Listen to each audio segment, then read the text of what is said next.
Hello viewers, আসসালামু আলাইকুম। আমি অ্যাডভোকেট সাইফুল ইসলাম আইন বাংলা চ্যানেলে আপনাদের সবাইকে স্বাগতম। আজকের ভিডিওটি খুবই গুরুত্বপূর্ণ হতে চলেছে। যারা চট্টগ্রাম শহরের ব্যবসায়ী আছেন, চট্টগ্রাম শহরের ব্যবসায়ীদের জন্য অনেক দুঃখের খবর আজকের। যারা ব্যবসায়ী আছেন তাদের জন্য আজকের এই ভিডিওটি। আর যারা ব্যবসায়ী নয় তারা ভিডিওটি স্কিপ করতে পারেন।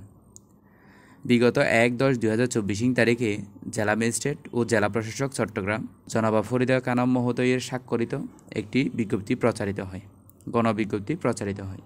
এই গণবিজ্ঞপ্তিতে লোহা, স্টিল সামগ্রী, সিমেন্ট, কাপড়, পাইকারি ও খুচরা বিক্রেতা, সুতা, মণিকার, স্বর্ণকার, দুগ্ধজাত খাদ্য,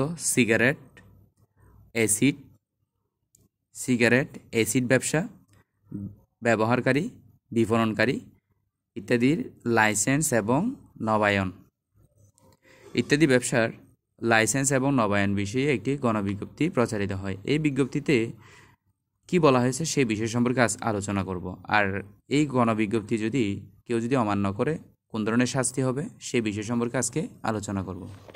তাহলে চলে যাচ্ছি মূল ভিডিওতে যাওয়ার আগে একটি কথা না বললেই না, যারা আমার চ্যানেলে আজকে নতুন আসছেন তারা অবশ্যই আমার চ্যানেলটিকে সাবস্ক্রাইব করবেন।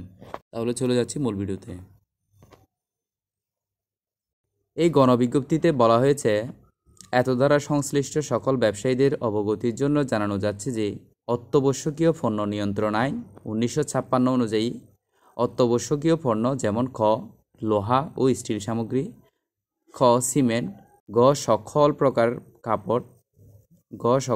কাপড় পাইকারি বিক্রয়, গ সকল প্রকার কাপড় খুচরা বিক্রয়, ম সকল প্রকার সুতা বিক্রয় পাইকারি এবং খুচরা, ছ মণিকার, বর্গীয় জ স্বর্ণকার, দুগ্ধজাত খাদ্য, সিগারেট পণ্য, পাইকারি বিক্রেতা ও বণ্টনকারী সহ যাবতীয় পণ্যের ডিলিং লাইসেন্সবিহীন ব্যবসা করা হলে কিংবা যদি কোনো ব্যক্তি উক্ত আইনের ধারা ৩-এর অধীনে প্রদত্ত কোনো আদেশ লঙ্ঘন করেন তবে তিনি ৩ বছর পর্যন্ত যে কোনো মেয়াদের কারাদণ্ড বা জরিমানা বা উভয় দণ্ডে দণ্ডিত হইবেন।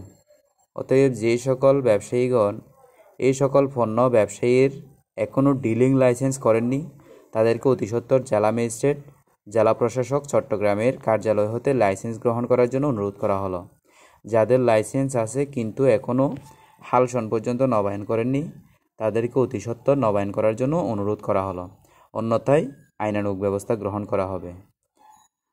২ নম্বর দফায় বলা হচ্ছে, এতদ্বারা সংশ্লিষ্ট সকল অ্যাসিড ব্যবহারকারী ও বিক্রয়কারীদের অবগতির জন্য জানানো যাচ্ছে যে অ্যাসিড আমদানি, উৎপাদন, মজুত, পরিবহন, বিক্রয় ও ব্যবহার নিয়ন্ত্রণ আইন ২০০২-এর ১ নং আইন মোতাবেক কোনো ব্যক্তি এই আইন এবং এই আইনের অধীনে প্রণীত বিধির বিধানাবলী এবং লাইসেন্সের শর্তাবলী পালন ব্যতি রেখে কোনো অ্যাসিড আমদানি, উৎপাদন, মজুত, ব্যবহার, পরিবহন, বিক্রয় ও বিতরণ করিলে কিংবা দখলে রাখলে উক্ত ব্যক্তির অনূর্ধ্ব ১০ বছর অথবা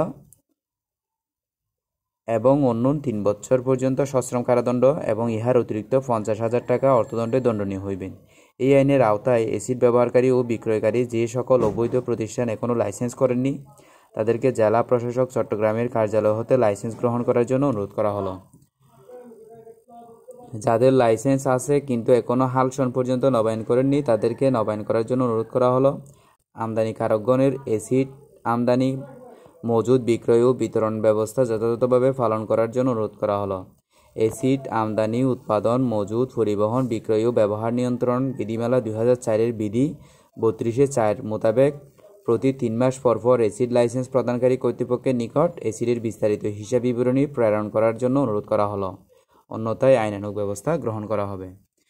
এই গণবিজ্ঞপ্তিটি প্রকাশিত হয়েছে ১ অক্টোবর ২০২৪ সালে। ১ অক্টোবর ২০২৪ সালে এই গণবিজ্ঞপ্তিটি প্রকাশিত হয়। গণবিজ্ঞপ্তিতে উল্লেখিত ব্যবসায়ীদেরকে অবশ্যই গণবিজ্ঞপ্তির আইনাদেশ মেনে চলতে হবে, অন্যথায় আইন মোতাবেক, বিধি মোতাবেক ব্যবস্থা গ্রহণ করা হবে। আজকের ভিডিওটি এই পর্যন্ত। সবাই ভালো থাকবেন, সুস্থ থাকবেন। আসসালামু আলাইকুম।